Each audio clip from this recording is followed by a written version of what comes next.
Ẹ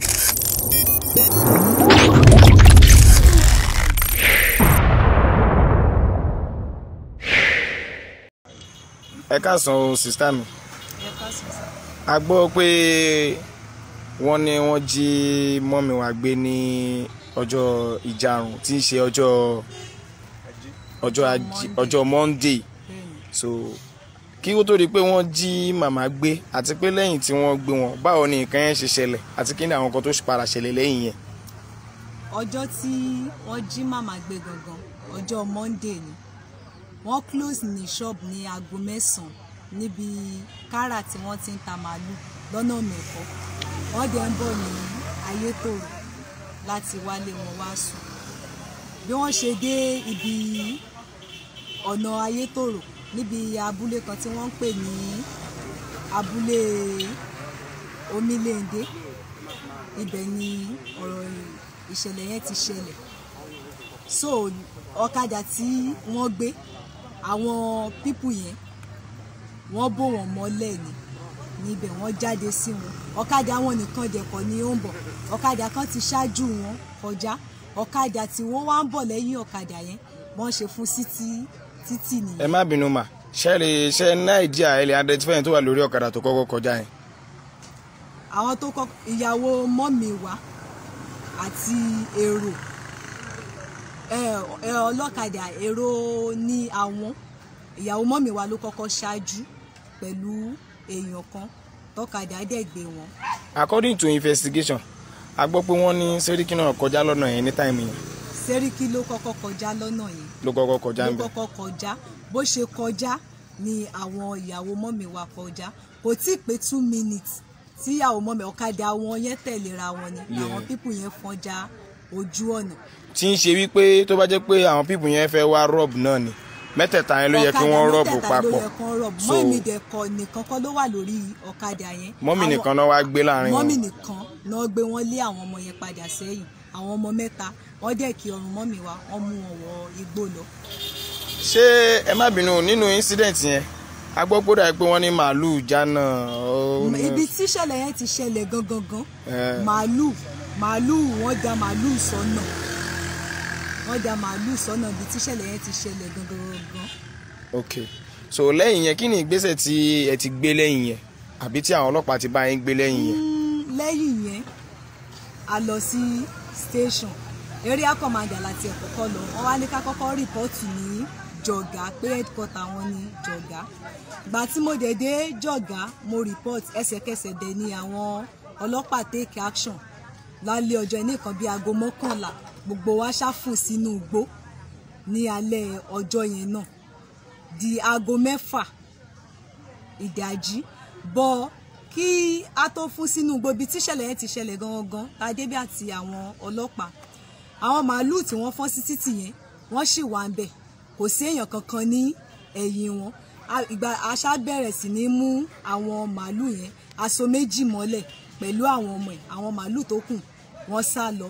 DPO gangan ló kọ́kọ́ so màálù méjì yẹn ló fa màálù méjì yẹn sí inú ìgbàǹgbà tó so mọ́lẹ̀ ó dẹ̀ ní kí àwọn kan dúró ti màálù yẹn which means àwọn dáàdì mi àjẹgbé àti DPO àti gbogbo àwọn ọlẹ́ọdẹ tó kù àtàwọn fìgìláńtẹ́ gbogbo àwọn securities mọ́tò tí dàpọ̀ṣẹ̀ fún wọn yẹn Ilios méjì àtọ̀kadà àwọn ọlọ́dẹ oríṣiríṣi gbogbo aṣáàtúgbé àwọn tó fọ́n sí pápá tàmí yẹn wọ́n ti fọ́n sí pápá àtàwọn bọ̀dá mi àtàwọn àbúrò mi inú pé wọ́n fọ́n sí pápá à ń rí ipasẹ̀ wọn lọ ní ọjọ́ yẹn so inú ẹ̀ ni wọ́n ti rí ẹran tí mọ́mí wàrà tán bọ̀ wá sí nílé aṣáárí ní ojú ọ̀nà ní inú igbó yẹn ibi tí wọ́n gbà tán mú wọn lọ later on ní aṣágbà ọ̀nà ìmàlálọ àtàwọn dìbò àtàwọn bọ̀dá mi ibi tá ti wá gba ọ̀nà ìmàlálọ nínú igbó ọ̀nà ìmàlá yẹn a tún rí àwọn màálù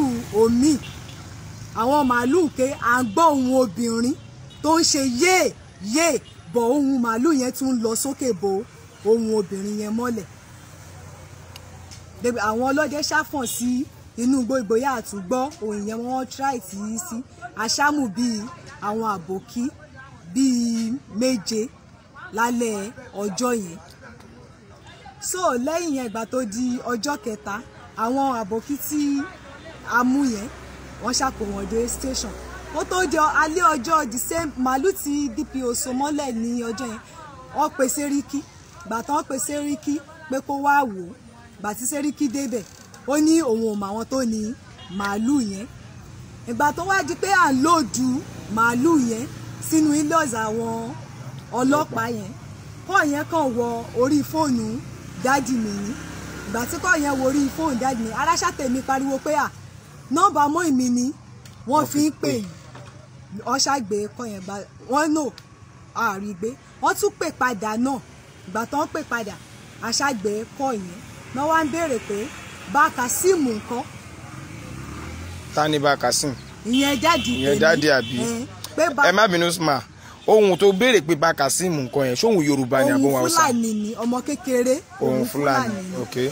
so bó ṣe ní bá Kazeem nǹkan mo ní ní ìmọ̀bi tí bá Kazeem lọ DPO jẹ́ dúró tì mí tá a fi jọ ń rìsífù kọ́ yẹn mo ní mi ìmọ̀bi tí bá Kazeem lọ pé nọ́mbà mọ́ pé màmá kan ó ń sọ fún mi pé ìyá tèmi wà ní ibi ìbáyìí ó gbé fóònù fún mọ́ èmi ṣáà ní à kí n jọ nítorí Ọlọ́run pé inú igbó ni àwọn wà àwọn ò tiẹ̀ mọ̀ èmi ṣáà ń béèrè pé inú ṣé wọ́n mọ ibi tí wọ́n wà wọ́n ṣáà ní àwọn ò lè sọ ibi tí àwọn wà bóyá wọ́n fi aṣọ so wọ́n lójú ni mi ò mọ̀ but the same day tá a ṣe ń lòdù màálù yẹn sínú mọ́tò ẹsẹ̀kẹsẹ̀ náà bẹ̀rẹ̀ sí ní pé tán béèrè fún 15 million naira.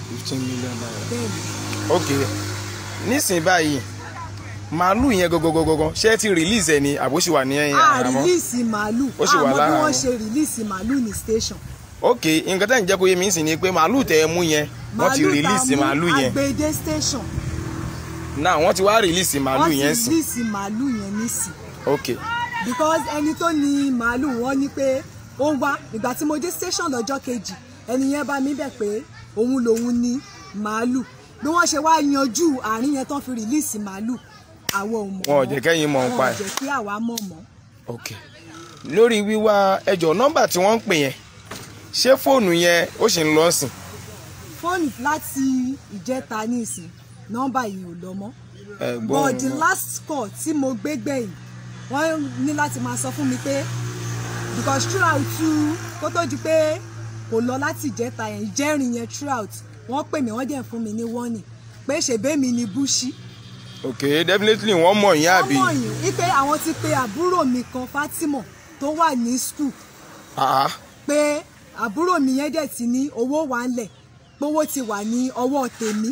ok pé mi ni mò ń bọ̀ wá gbé 3 million naira fún àwọn èmi ṣáà mò ń bá wọn sọ̀rọ̀ pé mò ń pàṣẹjì wọn pé ok ó ní 3 million ti wálẹ̀ pé bo ni mo lè gbé owó yẹn wá gangan ó ṣáà ní kí n má wọrí ṣe bí owó ti wà ńlẹ̀ èmi ṣáà ní owó ti wà ńlẹ̀ pé bo ni tí n bá fẹ́ gbé ló wá ní èmi ò gbọ́dọ̀ gbé fóònù fún anybody ò dẹ̀ pé àwọn ò gbọ́dọ̀ pé àwọn pé tí àwọn bá ti fẹ́ pé anybody nọ́mbà tèmi ni àwọn ò máa pè pé tí n bá dẹ̀ ti fẹ́ gbọ́ ohùn màmá kí n máa pe àwọn pé nínú àwọn surroundings wa pé kí n kìlọ̀ fún wọn pé wọn ò gbọ́dọ̀ pé nọ́mbà pé tí wọ́n bá ń tẹ́tí àwọn pa àwọn máa pa màmá mo ṣáà ni mo ti gbọ́ láti ìgbà yẹn náà nọ́mbà mi ni wọ́n máa pè so lórí 3 million wa ṣe 3 million wọ́n wá béèrè lálẹ́ ọjọ́ yẹn náà pé tí n bá fẹ́ gbé 3 million yẹn wá ṣé mo máa kó àwọn ọlọ́pàá àbáwọn fìgìláńtẹ́ dání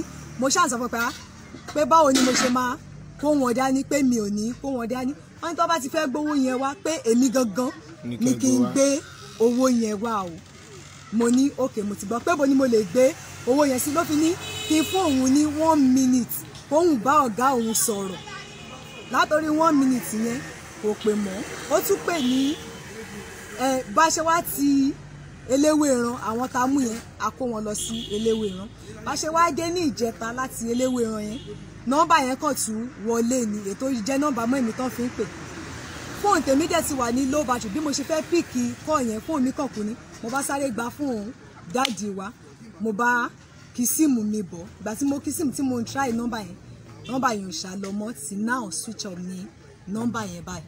okay so this is Mr. Sodiq, the coordinator of Yewa North from Ayetoro now, the coordinator of Yoruba North under Yoruba Nation. So I'm using this opportunity láti fi jẹ́ kí bàbá wa Chief Sunday Igboho mọ̀ nípa nǹkan tó ń ṣẹlẹ̀ níbí báyìí. And then bàbá wa Mr. Olayemi Koiki. So we are under pressure here. Bàbá wa Mr. Omeyo, we are under pressure here and we need your help. Ẹ jọ̀ọ́ ẹ ràn wá lọ́wọ́. So lórí issue yìí, máa interview dáàdi wọn náà àti àwọn ẹ̀gbọ́n wọn méjì sọ́dọ̀ àti kẹ́ lè mọ bí ó ṣe lọ. ẹ ṣàánú àwọn tí rìlíìsì mọ́ mi wá o inú igbó náà náà ṣì wá àti ìrìn wọn àṣẹ ń wá wọn o. àwọn ni wọ́n ń bẹ̀ yín o. torí Ọlọ́run gbogbo Yorùbá lápapọ̀ lábẹ́ o ẹ ṣàánú wa o.